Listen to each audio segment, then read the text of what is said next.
انت عارف ان عصير الكرفس من اكتر العصائر الصحية اللي ممكن تضيفها ليومك؟ تعال اقولك على 9 فوائد رهيبة جدا لعصير الكرفس. رقم واحد، هيعزز الهضم لانه مليان الياف ومية، فبيساعد المعدة تشتغل كويس ويقلل الامساك.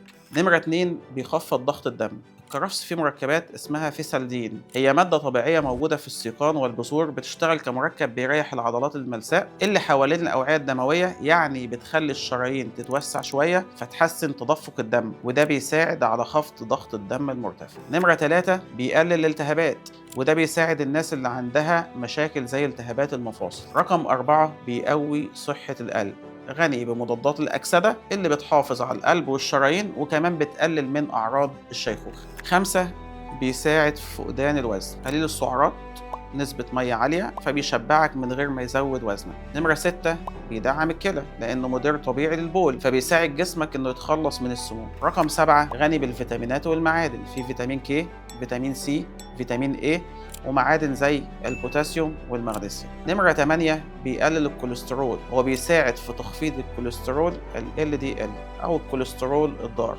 وده ممتاز جدا لصحة القلب. رقم 9 وأخيرا، بيقلل أعراض النقرس لأن بيساعد الجسم إنه يتخلص من حمض اليوريك اللي بيعمل ألم في المفاصل. باختصار، كوباية عصير كرفس يوميا ممكن تكون خطوة بسيطة جدا لصحتك، بس خد بالك لو عندك ضغط واطي أو مشاكل بالكلى لازم ترجع لطبيبك الأول.